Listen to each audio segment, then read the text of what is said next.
Hey guys, Mal here. Firstly, I want to apologise for my recent lack of content. I've had quite a lot of stuff going on in my life outside of here, and I needed to get through all of it before I could continue. Thankfully, I've done that, and so to kick things off again, today we're going to talk about early access games and beta testing for games. It's no secret that the current meta for releasing a game involves an early access phase. So much so that it seems to be a rarity to play a new game nowadays that is actually complete. Now that's perfectly fine, because instead of having to wait potentially years before getting to try a game and see what it's like, we can jump in early, have some fun, and in our own way be part of the developmental process of the game. What isn't okay is the absurd amount of bitching and odd sense of entitlement a lot of gamers seem to have when it comes to these games having bugs. So let's break this down a bit. When beta testing originally started a very long time ago, it was all done in-house by the developers. However, over time and as games became more complex, developers started to offer opportunities to gamers to test their games.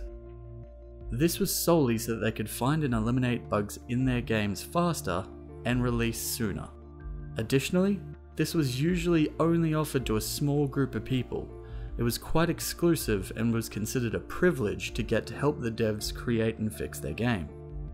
Somewhere along the line, someone realized that people would be more likely to pre-order a game if it got them beta access. It actually incentivized pre-ordering a game rather than waiting for launch, whereas prior to this point, it was just to lock in your copy of a game. Obviously, this is far less of an issue nowadays, with digital distribution being as big as it is, but back then there was actually a chance your local game store would run out of copies. Now back in the day, betas were for the most part extremely rough and unfinished versions of the games.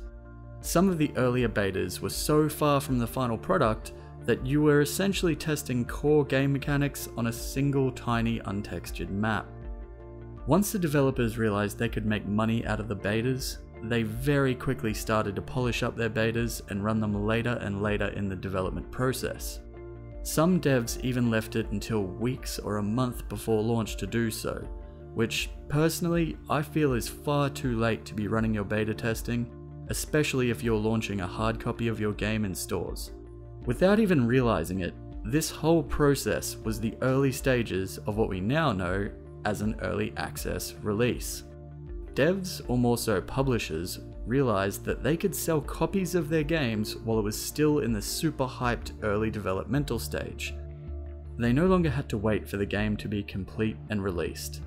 They could sell the game on the idea and get gamers to financially back them on their ideas in a similar way to crowdfunding, just with a slightly more solid foundation. Look at Rust, a game which sat in early access for years. Now, they had their reasons for such a long early access phase, one of which being the fact that they rebuilt the game on a new engine halfway through. However, despite that, as of March 2017, almost a full year before they left early access, they went over the 5 million sales mark. Obviously, specials, Steam's cut, wages, etc. would affect that significantly. But nonetheless, selling 5 million copies at $20 a pop is a cool $100 million. If we didn't have the early access system in place, they wouldn't have seen anywhere near that in sales. It's quite possible that Rust may have died before it had even made it out of early access. Buying the game and getting involved gave them money to grow their team and crucial feedback to continue working tirelessly on Rust. Like with anything, this whole system has its pros and cons. A pro being that as gamers, we get to experience a game sooner and watch it as it grows and develops. A con being that there have been games that promised the world and sucked people in, only to drop a half-assed game that didn't live up to the hype. Over time, gamers in general seem to have lost sight of the whole reason that beta testing and early access exists. It seems that the majority now expect a polished and relatively bug-free experience in these developmental and testing phases. Quite a lot of which aren't even reporting bugs they find to the developers, but instead turning to peers and online communities to complain about them. At its core, access to a beta test or early access to a game is there for two reasons.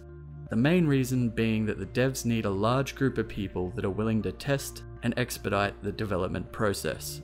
The secondary reason being that it allows devs to gain some additional financial support from gamers to once again help improve the game and complete it faster.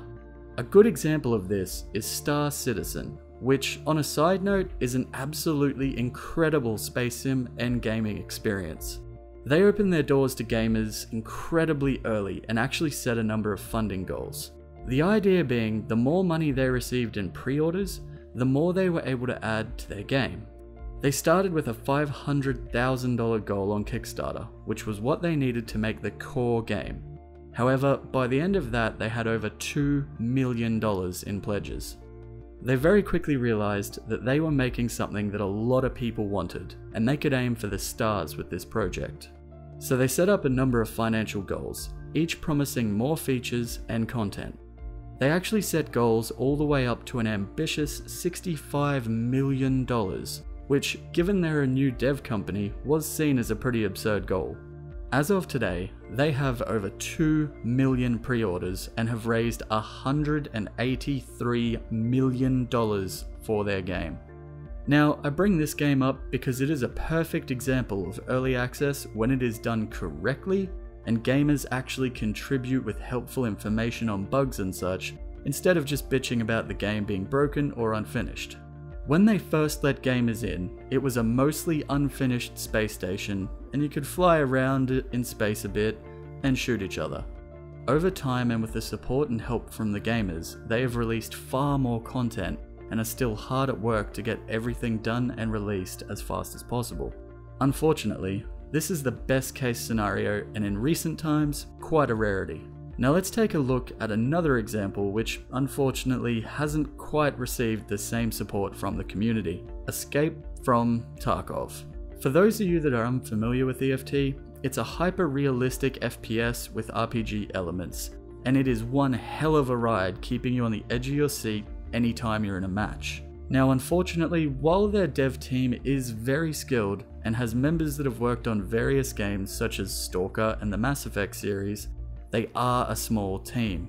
When it comes to developing any game, a small team is going to take longer to release new features or content, and it's generally going to be a bumpy ride while they get through bugs and issues with the game.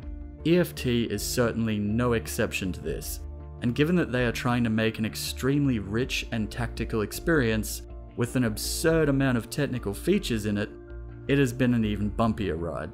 Unfortunately, it seems like the vast majority of the people testing this game have lost sight of the whole supporting the devs thing. Those playing EFT should be making helpful posts explaining a bug, what you were doing when it happened, and giving them time to look into it and fix it. Instead, their subreddit and forum gets flooded with moronic posts of people complaining that it's broken and unplayable and threatening to quit playing the game if issues aren't fixed. A perfect example of this is the netcode issues with EFT. Yes, this is a big problem and it needs to be addressed. It is a large focal point of a lot of the bitching about this game, and people seem shocked that it hasn't been fixed yet. However, what a lot of people don't realize is that fixing an issue like this is more or less going to require a full rebuild of the game on a different version of Unity. Believe it or not, that is not a small task, and it's going to take a lot of time and effort to do. The devs are certainly aware of it and have every intention to fix it. In fact, with their latest patch, they have greatly improved the netcode, which can be seen in Battle Nonsense's latest netcode analysis. However, some have seemingly ignored this and have gone as far as posting and circle jerking over how late they were with their latest patch, when they had only heard rumors of when the patch would drop from random gamers and nothing official from the devs. This is a ridiculous display of an absolutely absurd sense of entitlement on their behalf. You bought the game knowing that it was not complete and had issues, and now because of those issues, you are threatening to quit the game. Grow the f up. You are there to test their game, to find these bugs, and to help the devs. This isn't meant to be a shiny, bug-free experience. If it was, the game would have launched, and there would be no point in having the beta which you are currently in. As someone that has been playing EFT for quite a while, I can fully understand the frustration it can cause. Bugs can cause you to lose gear which you've worked hard for and leave you feeling somewhat cheated. Hell, I recently saw a clip on Twitch of someone loading into a match with some very valuable items, and when he got in, they had literally just disappeared and were gone forever. That being said, it is no excuse to throw a tantrum, talk the game, and threaten to quit. Again, the game is still being developed. You having access to it at this point is a bonus for you financially supporting the game and the devs. If you aren't okay with testing it and helping the development process, then don't play it until the game actually releases. Hell, from a legal standpoint, the game could be completely broken and literally unplayable, and that is perfectly fine until the day they release it fully.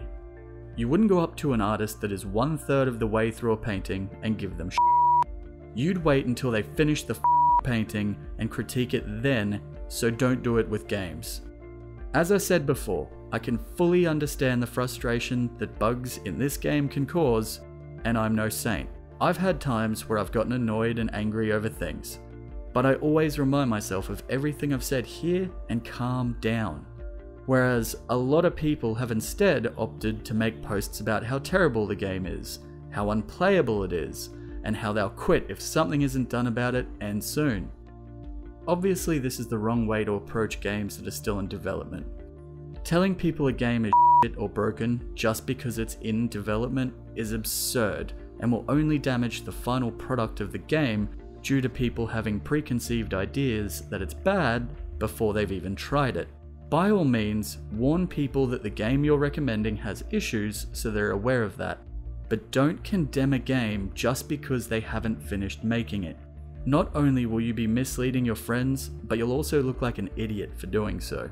Ultimately, if people continue to carry on like this with beta testing and early access titles, then devs are eventually going to close the door to the public until their games are more polished or even until release.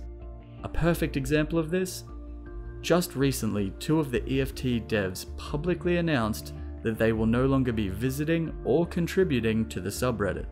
With all the posting that's going on there, I really don't blame them at all. This can be seen as a good thing for the times when a game actually releases and it is terrible. However, this is far more damaging for the decent games. No input from the community that will play it, therefore nothing is changed or designed to what we want. Plus, less funding for the devs and in-house testing, meaning games take longer to release. People need to remember what beta testing and early access is all about. Calm down and help the devs finish the game rather than complaining and threatening them. To conclude, if you know someone who is bitching about a game like this, send them this video and tell them to shut the up. If you're the one that is bitching, then I genuinely hope you reconsider what you're doing after having watched this. Don't forget to leave a comment and let me know what your thoughts are on this. Do you agree? Maybe you disagree? I want to know what your thoughts are on it, and I always endeavour to reply to everyone. Thanks for watching right to the end and listening to me rant. I'll see you guys in the next video.